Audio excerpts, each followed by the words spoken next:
The panel will discuss megatrade agreements, economic fragmentation, or integration. Moderated by the Director General at Research and Information Systems for Developing Countries, Mr. Sachin Chaturvedi. Over to you, Mr. Chaturvedi. Thanks a lot. Welcome back, colleagues. We have a very exciting panel today. We would be discussing several issues related to trade, investment, and of course, the economic growth. The issue today is in terms of how mega regionals are going to contribute. Are they going to weaken the multilateral system, or they are going to strengthen the global trade regime? The issue really is sometimes we start using phrases of which we are not aware of what connotations it has. So when it comes to mega regional, what understanding we have in terms of its size, its shape, what mega regionals are. And there are several economists who have been grappling with this issue. ERIA has produced several papers. There are two definitions of mega regionals which are of importance. According to one which WEF, the World Economic Forum, adopted, a mega regional has to have minimum 24% share of the global trade. That's the definition of a mega regional. There's an interesting paper which came out in 2014 by Draper and Lessay, which also talks about the idea of defining a mega regional. And according to them, minimum percentage that should be attributed to a mega regional is to have 25% share. But important thing is not in terms of share. Important is in terms of the variables that it affects. And that's the reason why this paper goes a step further in terms of defining mega regional, where they talk about the idea of influencing regimes that are associated with the trade in terms of going deeper, in terms of influencing trade facilitation factors, factors which are ahead of trade in terms of its governance. That's where the definition of mega regionals is. And from that point of view, the axis comes back in terms of what the domestic regime we have. And from that point of view, trade, investment, impact on GDP, impact on foreign exchange reserves that you have, in terms of trade volumes, etc. All of that gets affected with these mega regionals coming in. So with this mega regional, we are also getting into a phase where growing regionalization is going to contribute in a major way in terms of how we look at the global trade regimes. And there you find several of these mega regionals which are going to come up in years to come, which are largely regional at this point. And these regional entities probably would have far greater fillip in terms of their global share, so crossing 25%, contributing in terms of the other factors, as I said, in terms of GDP, in terms of consolidation of the trade regime, in terms of their foreign exchange reserves, et cetera, et cetera. So those are the factors which are going to contribute in a major way. We are also hearing of mega trading arrangements across sectoral, and they, TISA is one important initiative. So there you go more at the sectoral level. Probably in days to come, we would have more of those entities. But as I mentioned yesterday in our discussion, there are issues in terms of who are the partners. And as you might have seen in the background note, winners and losers. Is that correct?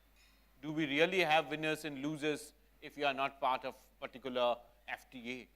The gains are on the basis of your strength of economy in terms of domestic reforms that you have done. And from that point of view, if we go by a report that RIS produced, we find that only 54 countries are the beneficiaries of these kind of trading arrangements.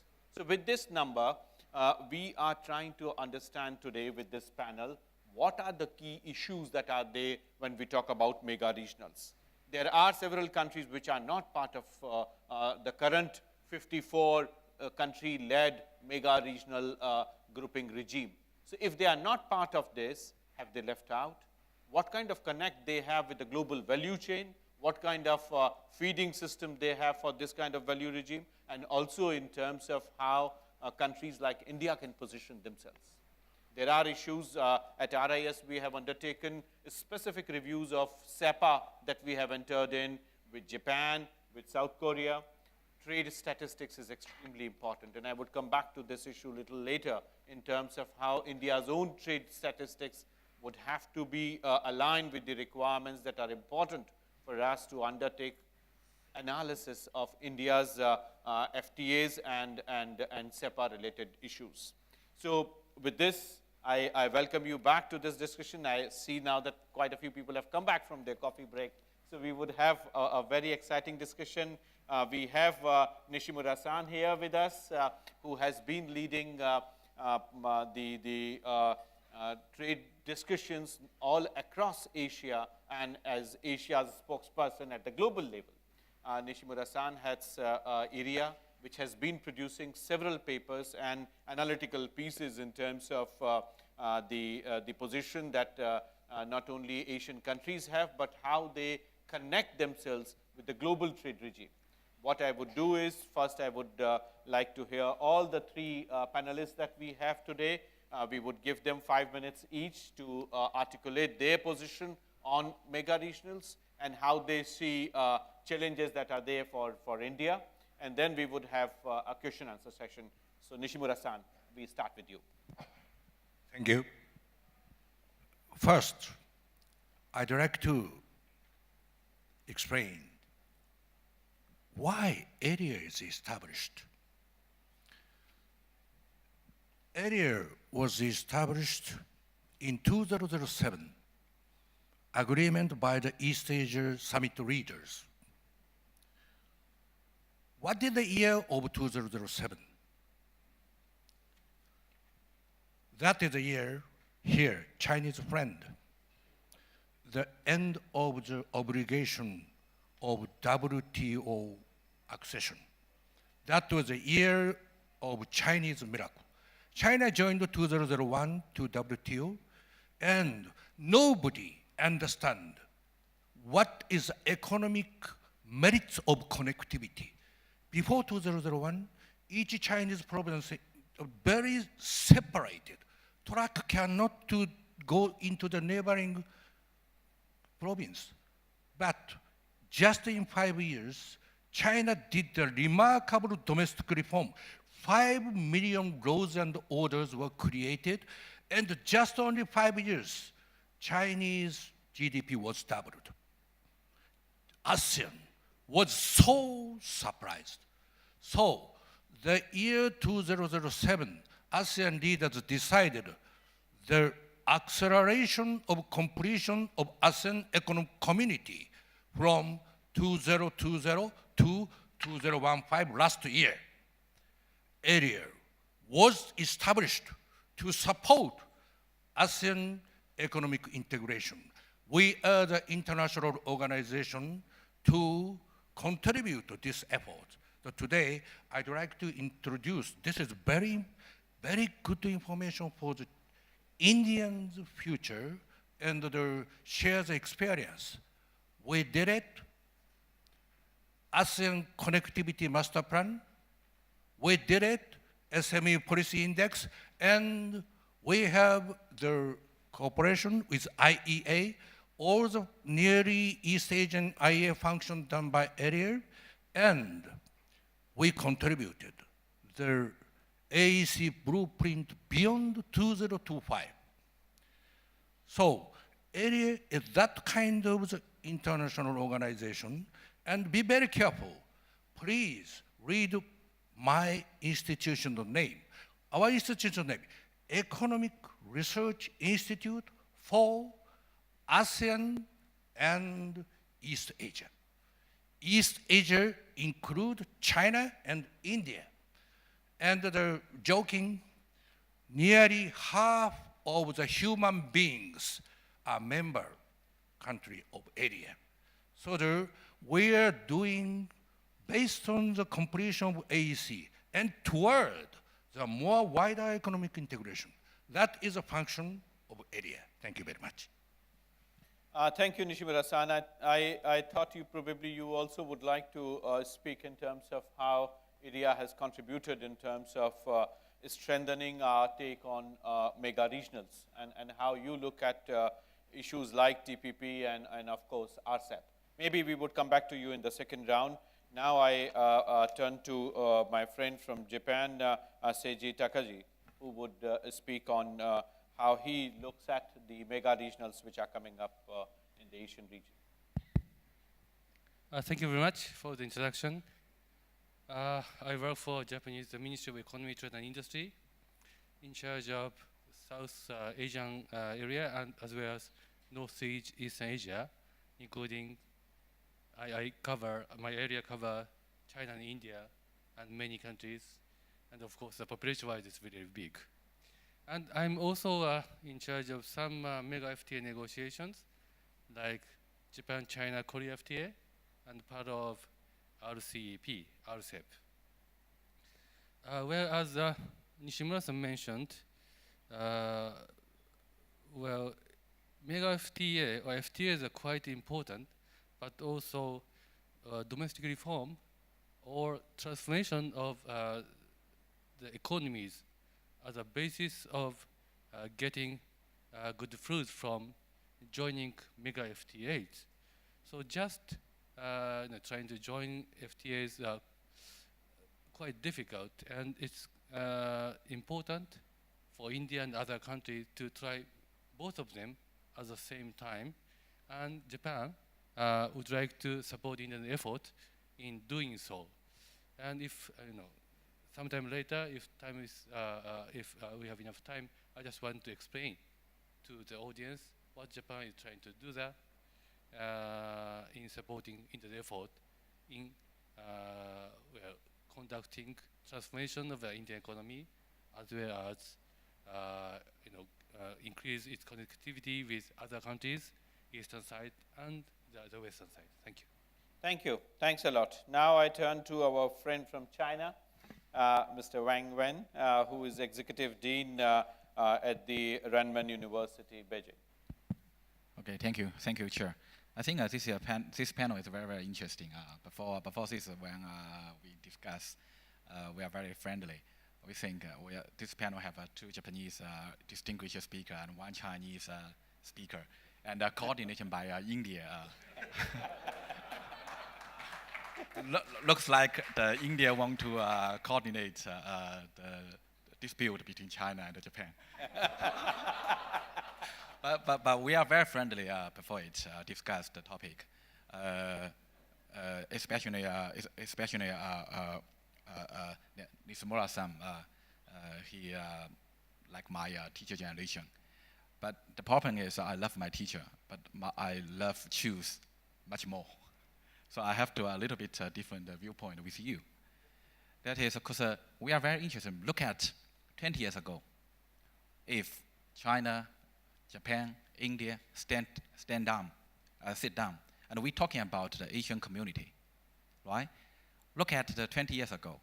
So many Asian economy and scholars talking about the Asian integration, and even talking about Asian currency, especially after the Asian crisis in 1997 and 1998. But now, no one talking about. All of us forget Asian currency, Asian yuan. Why? I think they have the two reasons, at least. The first is a change of the Asian economic power structure. 20 years ago, Japan is number one of the Asia, and China and India is equal.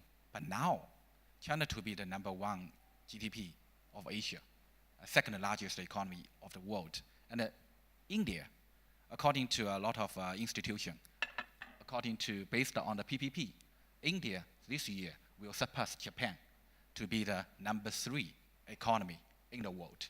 So the change, the huge change of the Asian economic structure. So now we have to digest our national psychology, our national mind to fit for the huge change in Asia structure. That's the first viewpoint. And second is, I think I have to criticize American diplomacy, because America use offshore balance strategy, balance of power strategy, balance Japan and China, balance India and China, talking too much about Japan and China competition, talking too much about China, India, China versus India. I think that's a balance of power strategy, you know. So I think nowadays, on the one hand, we have to change our mind, and the second, but on the other hand, that is, I think whatever Japan or China or India, we have to rebuild our trust. We have to re-estimate the Asian identity. So that will be very helpful for Asian integration. Yes, thank you. Thank you, Wang. I think you have made a very interesting point in terms of Asian identity. Given the fact that we are trying to combine business and geopolitics together, the interventions that you mentioned from US, I think are not devoid of the fact that geopolitics is what drives this. How you look at this Asian identity in terms of the larger business linkages that are there in the region? How you see China, Japan, and India connecting among themselves irrespective of what spillovers we get from the geopolitical considerations by other actors? How you see that identity coming up? Thank you. That's a very good, very important question. I think the first is we have to look back, and we have to often talking about our common culture and common civilization. I think wherever India, Japan, and China, we have a very long year civilization. We have a 1,000-year civilization. Look at the 1,000 years ago. We united each other. We teach and we study each other. I think that in the Tang Dynasty, if you remember the history, there is a very famous Buddhist in China named Xuanzang. We call it Tang Monk. He walked thousands of kilometers to India and learned India's Buddhist culture. And look at the Tang Dynasty. Japan, you know, so many students to China learn China culture. Also, in the China's modernization, since 1978, China learned a lot from Japan. And wherever the culture, wherever technology, we are the students. China is a student of the Japan. So I think we have to often recall the memory of the civilization. That will help us to rebuild the Asian community. Yes. Thank you. Thanks. Yes, Nishimura-san. As far as the ancient connectivity, that was called the Silk Road, everybody knows. There, 1,300 years ago, that the oldest Japanese capital was Heijō-kyo, Nara. That was the international the city at that time, end of the Silk Road. And the biggest national project was build a huge Buddha image. And this was done by Indian monk. Indian monk guided the Japanese government to establish, and at that time, teacher used the Indian classic language, Sanskrit. Sanskrit is the all Japanese students studying that time of the, what can I say, very international East Asian society was there. Before that, Nalanda University is more older than, but apart from that, I'd like to say ASEAN identity. ASEAN identity. ASEAN was established in 1967, and 5 decades already gone next year. ASEAN is not the institution to do the economic integration. ASEAN is an institution preventing kill each other. Yes, original ASEAN members are fighting with each other, declare war, that kind of situation. So in order to prevent that, discussion, meeting, that is inevitably important. That is a kind of a Latin image of the ASEAN way, but that is originally, that is ASEAN's first important thing. But this kind of the original ASEAN identity was strengthened by the crisis. First identity was strengthened by the 1970s oil crisis. After that, the end of war, the advanced country starts a grouping, economic grouping, EU also, NAFTA also. That kind of occasion, ASEAN would like to enlarge 10 countries, apart from the socialism, everything in the ASEAN. But the most important to strengthen a loser of ASEAN identity is last Asian crisis. From that time, ASEAN changed to cope with that kind of crisis by using economic community, the word of ASEAN word of economic community. From that point, ASEAN started its own identity, but this identity is always strengthened by that kind of the crisis. So, what is the next occasion to strengthen is ASEAN identity is also today's very important topics. Yeah, thank you. Thank you, Nishimura-san. And now that you have mic, I think I should pose this question to you. Over the years, with your contribution and extensive publications that you have on Asian economic integration, I think you are no more Japanese alone. You are first Asian citizen. And from that point of view, how you see this idea of mega regionals in the Asian region ending up with having winners and losers?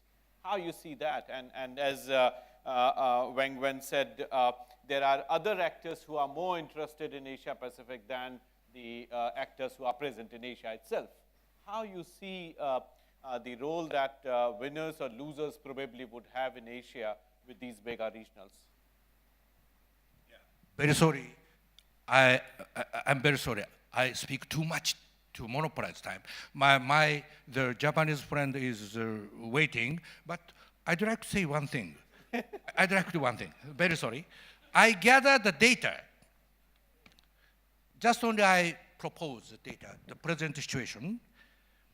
As of 1st February 2016, 419 out of a total 625 agreements are in force, with over 90% takes the form of FTAs and the partial scope of agreements, and the remaining 10% accounts for customs union. Amazing. Not only TPP, not only RCEP, 450, 19. What is the multilateralism of WTO? What is happening now? This is a very important starting point of today's discussion. Thank you. Thank you, Nishimura-san. Now I turn to Takagi-san for the point that you were mentioning in the first round in terms of what is it that Japan can contribute in terms of enabling countries to enter in FTAs. What are the possibilities of Japan supporting some of these initiatives? Well, as I already mentioned, just to join FTA or negotiate FTA is, of course, important. Actually, I'm doing that with other countries. But the much more important thing is conducting domestic reform. And anyway, even if some countries we agree with some other countries to join mega FTA or FTAs, if they are not ready, of course they cannot get the benefit and they might become losers. But if they are ready, they can surely become winners of mega FTA or FTA. And India or Mr. Modi's government is trying two directions. First, structural reform or transportation in India domestically, and also linking India with other countries, regions, including like FTA or trying to join APEC, etc. I think doing these two things at the same time is a quite right direction. For example, in terms of conducting structural reform or transportation or inviting FDI or making India, the Japanese government is trying to assist the Indian government effort or state government effort in developing good infrastructures like a Mumbai, Ahmedabad high-speed train, or Mumbai, Delhi freight corridor, and other water, or power generation, etc. We are cooperating with that. And also, inviting FDI is quite important to increase the capability of in the manufacturing sector, which already have a good basic capability, but in order to improve that, it should have good cooperation with countries FDI, not only from Japan, maybe from China, or maybe from the US and others. They need to have a good FTA and good cooperation with other countries' companies. In the case of Japan, my ministry, with the DIPP, Ministry of Commerce and Industry of Indian government, we have already decided 12 industrial development town, JIT, and we are now cooperating with them how to improve the situation of in the townships, and also some incentives. And also we are trying to invite Japanese companies to invest there. And also another important thing is that human resource development. India has many talented young people. And of course, if they work for companies, good companies, they can have good knowledge of working experience.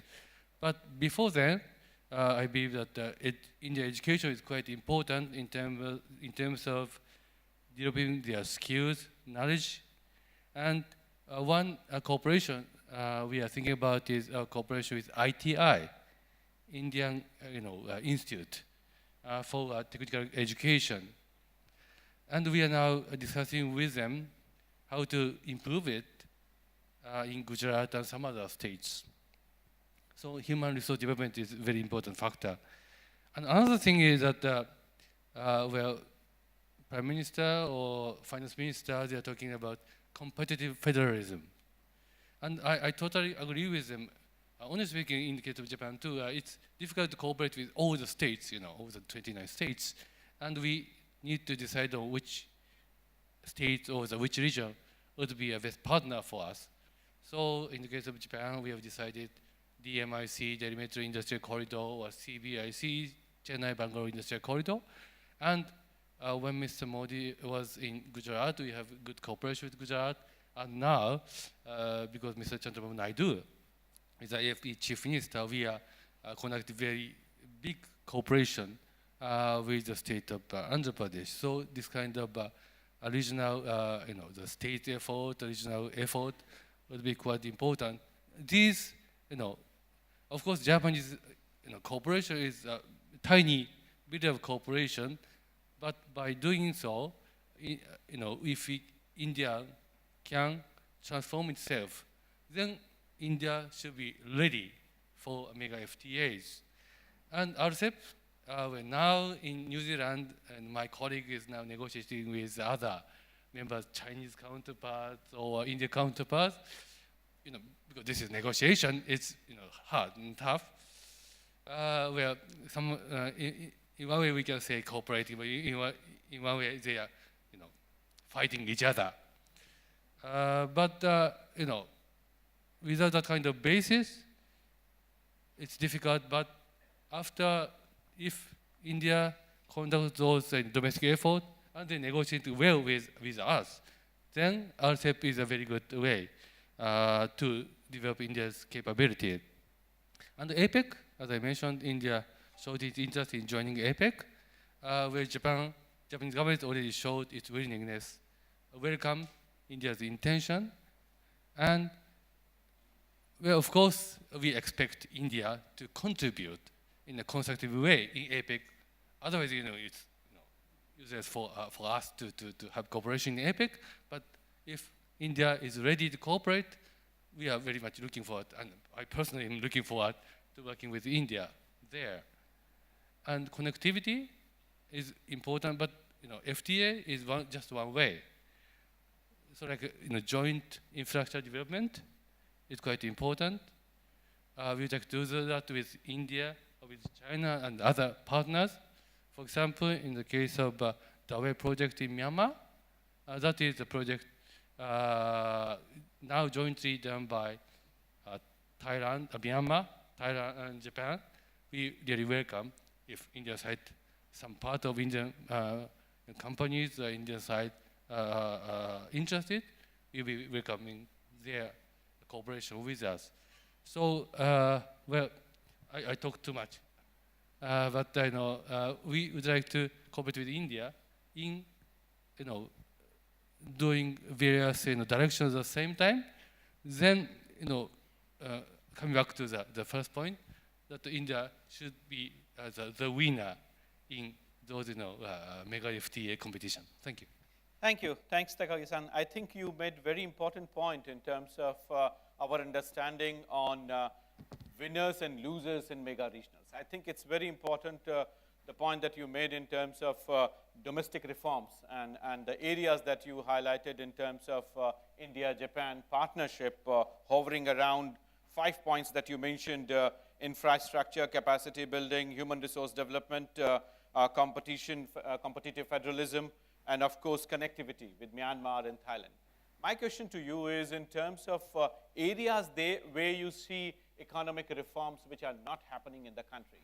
Like when we started in 1991, we opened up in a major way, and then came in Vajpayee government, which entered in a major way with trade facilitation related initiatives. And now this government has, for last 2 years, has embarked on major reforms, I would say, in terms of connecting Indian economy at a larger level. What are the areas where you feel economic reforms are badly required? Well, I used to be working in India for 3.5 years as an embassy official, Japanese embassy official in Delhi from 1997 to 2000. Well, there has been a big change and improvement. And of course, I can say many problems my government or Japanese companies are facing. But the direction is very good, and the speed is, well, not perfect, but steady. Thanks for being so diplomatic. But well, the important thing is that, of course, everybody can blame, well, Indian government hasn't not been doing enough, blah blah blah blah. I can, if I need to talk, I can talk like more than an hour or so. But the important thing is that at least Mr. Modi is working hard and trying to improve, and there are many areas where things are improving. And it's important that to foster that direction. That is much more important than criticizing them. Of course, if I need to deal with some individual issues, I need to go to the ministry of something or like a state government to complain about the ask improvement. But the important thing is that to showing the message that we are trying to improve. So that is much more important than pointing out individual problems. That's what I think. Takagi-san, one question I also wanted to ask you in terms of advantages of these mega regionals that India is entering in, and coming from Japan, probably you can help us out. At RIS, we did a study in terms of advantages of implementation of India-Japan SEPA. And there we found that most of the traders who are exporting from Japan to India, they say that we took so much of the provisions of SEPA that are there. And when we spoke to our own traders, they jump in saying that we are not at all using it. And somehow the statistics that we have here, the trade statistics, doesn't indicate how many of our traders are actually going via that route. Was there any discussion in terms of initiatives, and I would also turn to Nishimura-san on that, a wider understanding on provisions and implications of some of these free trade arrangements that we have? On SEPA, India-Japan SEPA, there are issues in terms of gains, and people are coming up with estimations where gains are highly lopsided. More in favor of Japan, less in favor of India. Our trade chambers have also come up with similar commentary on this. As a result, in India, we have a constituency coming up which is anti-FTA. And it's very important for us to allay those fears. How do we do that?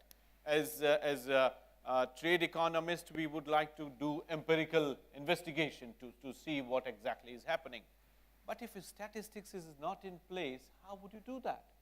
You would be more anecdotal.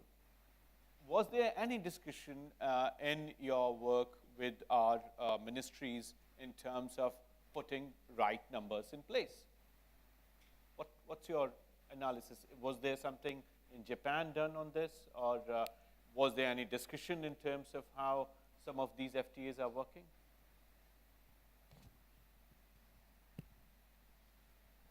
Well, regarding the SEPA, we have agreed some years ago, and we haven't improved it for the moment. And honestly speaking, I don't have any figure right now, but we are now going to review the content, and also we are going to discuss again. I mean, Japanese government, Indian government are going to discuss about the improvement of the SEPA. But well, we are very much ready to discuss how to improve them.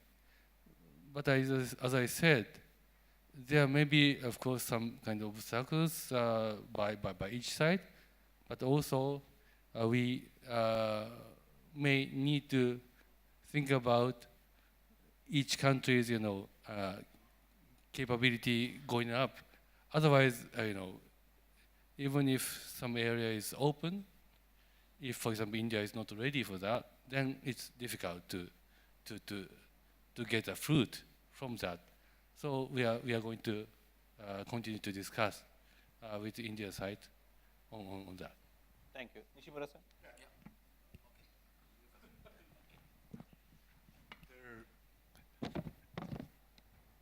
In short, there are many businessmen.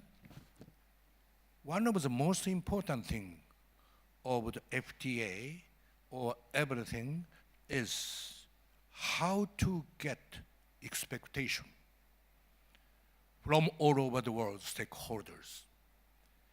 In case of China, China did it in the process of WTO accession. In case of ASEAN, amazingly, 2007, ASEAN leaders declared in 2015, ASEAN complete a single market and a single production base. This catchphrase captures the expectation. So the evaluation of AEC 2015, perfectly successful.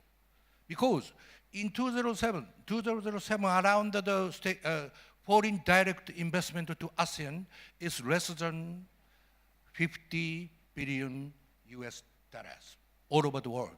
At that time, China has more than 25 or 20, around that figures.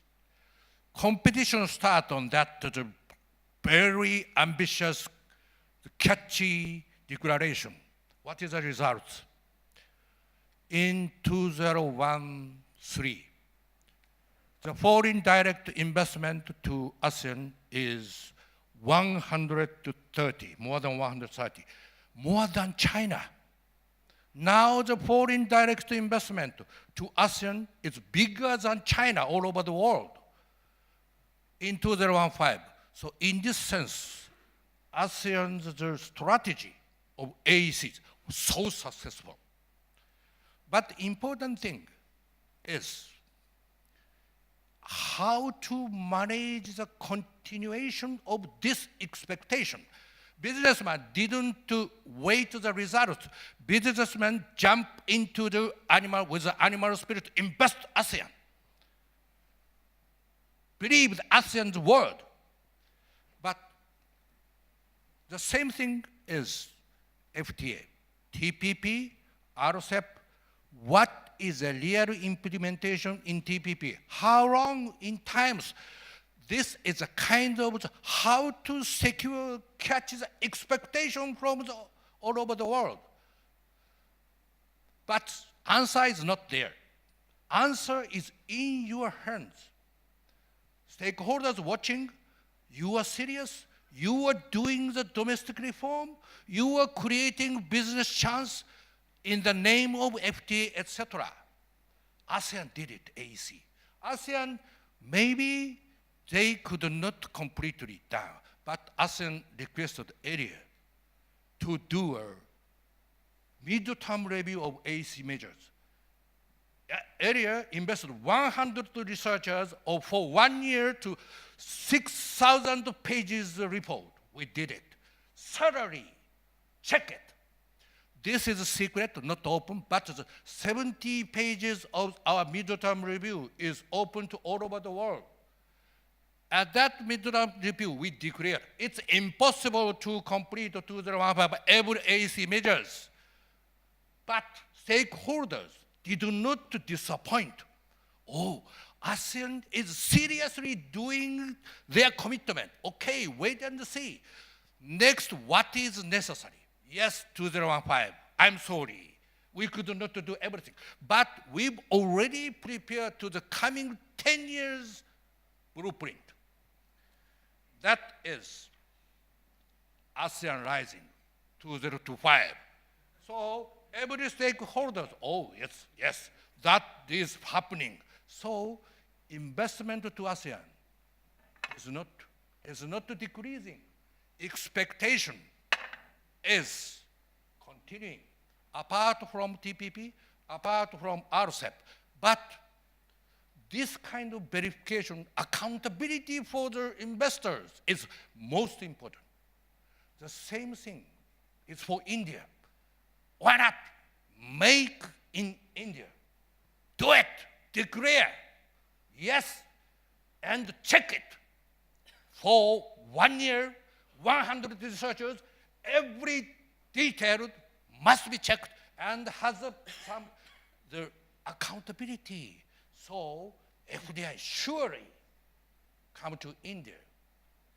So TPP is okay if it is successful to catch the FDA's interest or the increase trade, everything. Don't your destiny put in others' hand.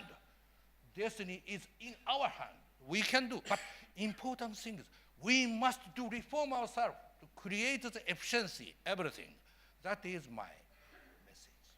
Thanks, Nishimura-san, for very emphatic point in terms of how we can bring destiny in our own hands. Wang. Because just now you're talking about the winner and the loser twice or 3 times. Nowadays, the export market, China, biggest. Consumer market, China, biggest. Import market, in 5 years, biggest in the world. China, overseas tourist, biggest in the world. China e-commerce, biggest in the world. So nowadays, I think in the world, in the past 20 years, all of us underestimate the contribution of the China economic growth. So nowadays, we have to re-estimate the China's contribution. Look at the Western media. Most of the Western media report talking about 2 points. One is a China threat. Oh, China want to launch a war in the South China Sea, in the Diaoyu Island, in the everywhere. No, China never launched any war in the last 13 years. And the second point in the Western media talking about China collapse. Oh, the coming collapse of China. No, you are wrong. China never collapse. In the future, China will be the #1 biggest economy in the world. Look at India. So this time is my first time in the Myanmar. Last afternoon, I just looked around the city of the Myanmar. Oh, very rich, very developing. But the problem is, still have the slum. So many slums, millions of people live in the slum. Look at China 20 years ago. In China, even in Shanghai, there are a lot of millions of people live in the Shanghai slum. But now, no any slum in China.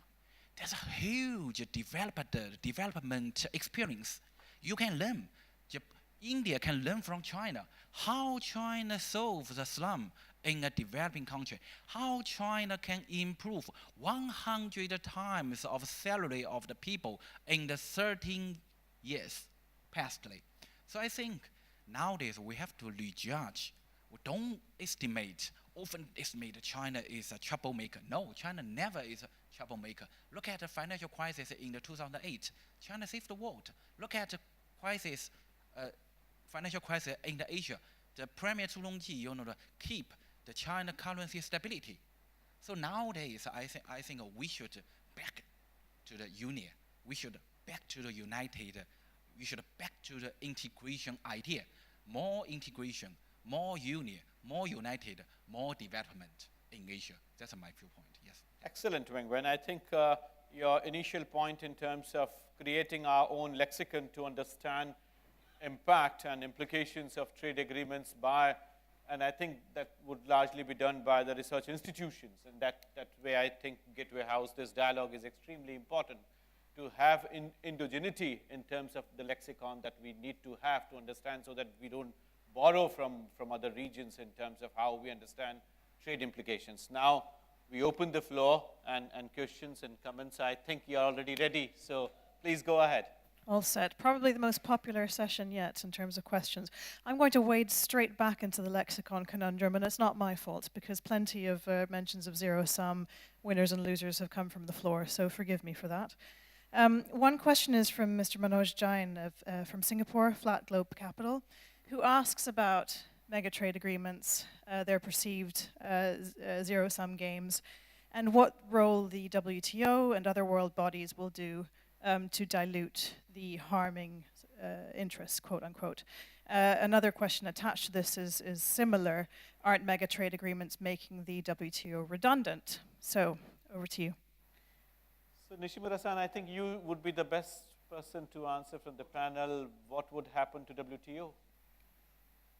The FTA has clearly the negative impact to the non-participating country. That is the trade diversion, the no merit.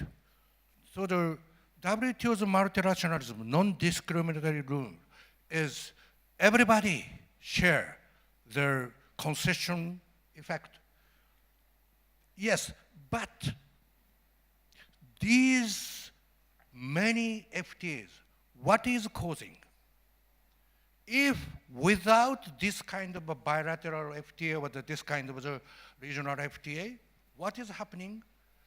WTO cannot implement the former trade liberalization effect. So some side effect this FTA has, but we must think out the more important positive effect. Through these kind of efforts, each country, at least participating country, have a chance to increase GDP, and as a whole world economy, in the aggregate of this kind of increase of GDP is surely positive effect. That is not only bilateral FTA, but in the world economic value chain, etc., surely positive effect in this one. So in this sense, maybe we cannot neglect this kind of activities. So, but what is a function of WTO? This is a kind of the code. At least more than stronger than GATT panels, the WTO's dispute settlement is a very, very credible kind of adjustment of the conflict. So this kind of division of labor is now ongoing. But again, we must consider these kind of many FTAs.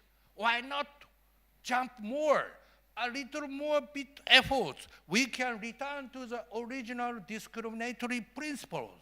So we must make efforts toward that kind of the WTO world. That is my evaluation. Wang Wen? Very short answer. I think WTO is still there. Doha round negotiation. Nowadays we get a final result. But the problem is one thing is destroying the WTO Doha negotiation. To my honestly, teacher, that is a TPP and TTIP. So nowadays, Americans want to improve the higher standard of the trade in the world instead of the WTO.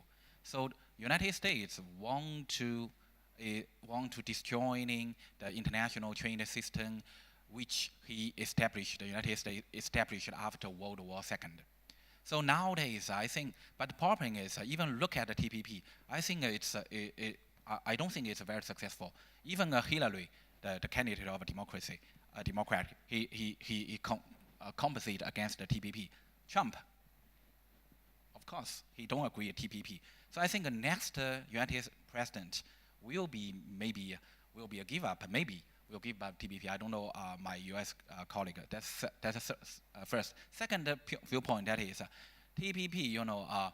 Exclude all the emerging economy in the world, including China, India, Iran, South Africa, Brazil, all the emerging economy. I think it's exclusive, not inclusive.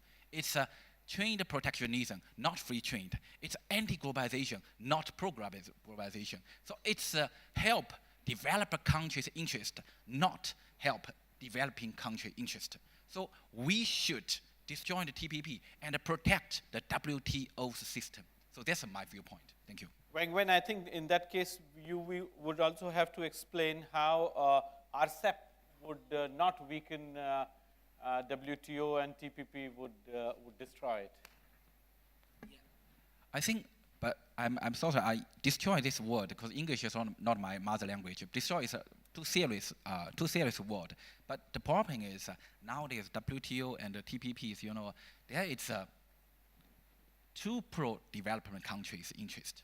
That's the problems. So nowadays the economic growth and trade growth of the developing country or emerging countries, it's much higher than the TPP's members. So nowadays, it looks like the TPP's process make or produce unnecessary strategic misjudgment, unnecessary strategic misperception. But what about RCEP? I'd like to say. Yeah. All right. I've already told the significance of expectation. TPP surely shows the level of expectation. That was agreed. Everybody knows Pandora's box has already opened. That is inevitably to AEC. Everybody, whether people join in TPP or not, stakeholders know about the level of TPP. That is realization. Apart from joining TPP or not, each country must make efforts to attract foreign direct investment. That level of expectation, that is the historical achievement. So, the membership of TPP or not, it doesn't matter. Everybody is now aware of the level of TPP, and at least WTO must include that kind of the rebels. But on top of that, ASEAN must, on top of TPP, what is that? NTT, non-tariff measures and the services liberalization. That is a really more expectation. How to cope with that direction? How to cope with TPP is a common sense. Everybody must do already. That is a part from the negotiation. That is economic businessman's sense. That is my Excellent. We now go back to the floor. Yeah. Thank you. There are actually a few questions coming out about the RCEP specifically. One stating that both the RCEP and the TPP are increasingly viewed as having geopolitical connotations and aren't just mega trade deals. Equally, there are concerns about varying standards where, for example, within the RCEP, Japan persists on a higher standard, which is closer to that of TPP, and India's standard is at the lower end. So some interesting observations there. I wonder if you could reflect a bit also on what you just talked about in terms of negotiating positions and how these kinds of issues are resolved, and do you agree? Is RCEP just adding itself to the long list of other trade deals that are similarly constructed? Well, so when we start with you, I think see this? Yeah. I think a TPP nowadays we have to look at half and half. Yes, I agree with you.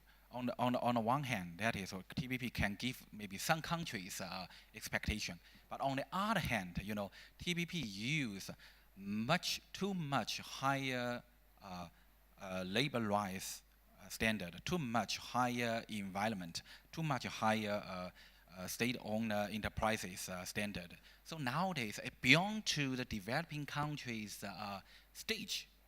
So if use a TPP standard, so I think that so many developing countries cannot develop his trained capacity, including India, including China.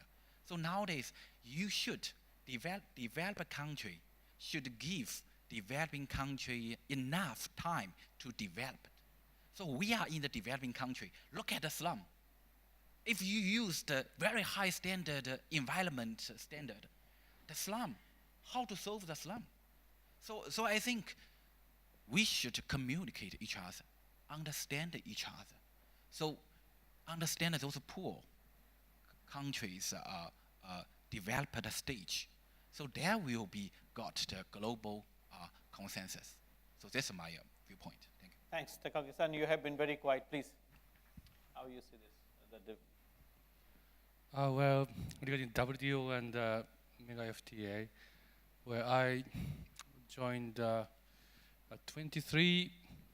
4 years ago, I was in Geneva joining Uruguay round negotiations with other countries, including the US, European Union, or China, and so on. And I didn't expect the next round. Well, it would take so much time to see the start. And afterward, the conclusion, well, we haven't seen that yet, but the conclusion of the next round. So, well, it's quite difficult for many countries to agree on something, globally. So Japan started the FTA in early 2000, and now TPP is going on. So, well, if there are any other good ways to do that, well, it will be good. But if there are no other way, then we should try to negotiate individual FTAs or regional FTAs, and TPP is one of them.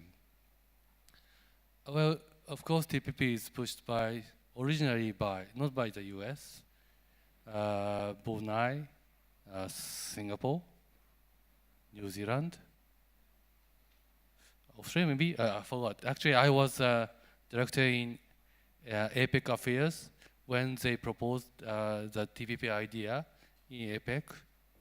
Well, I first thought this is, well, now I thought at that time it may be a silly idea, the level is too high, etc.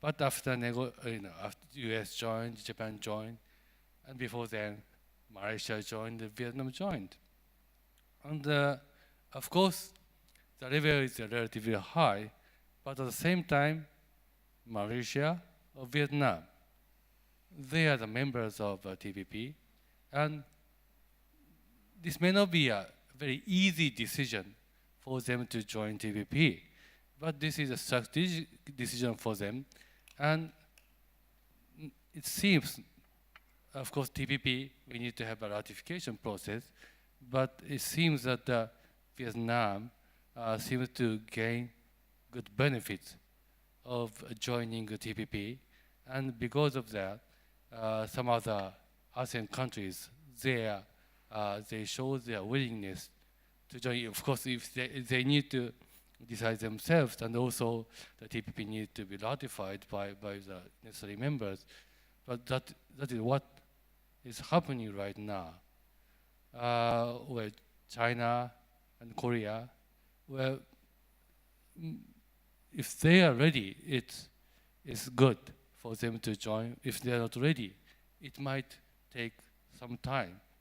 And of course, if those other members are willing to join, then there'll be a good negotiation discussions. Well, if there's already a TPP there, it may not be a very easy discussion, but there need to be a good compromise there. And in the case of RCEP, well, we are now negotiating right now, so I can't go into the detail of the state of negotiations. I know too much about it. Well, we are now trying to compromise. We are directed by all the leaders of RCEP member countries. We should speed up the process. So we are now trying very hard. And the level itself, of course, Japan, compared with India and China, we might prefer higher, more liberalized one. But well, India is also pushing some items, and China is pushing some items. And after good negotiations, and that could include some kind of flexibilities, then if everybody is ready, then we should do that. If not, then we might need some more time. But this kind of process itself is also quite important for us to be able to understand each other, and maybe through various channels, we should come back to WTO, multilateral system, in some years. Thank you. Thank you, Takagi-san. We are left with only 7 minutes now. So, yeah, Nishimura-san, yes, please. I'd like to say one academic interpretation between TPP and ASEAN Economic Community. As you know, the ASEAN 4 country is a member of TPP, but other countries not a member of TPP. What is happening? So in case of the prerequisite of the completion of AEC, if AEC, the level of AEC is higher than TPP, maybe ASEAN, each countries can get the equal benefit apart from participating TPP or not. But if TPP level is higher than present AEC 2015, some discriminatory effect. Some result is applied to the Japan, United States, but this is not applied to Thailand. What is happening? This can be a kind of the discrimination.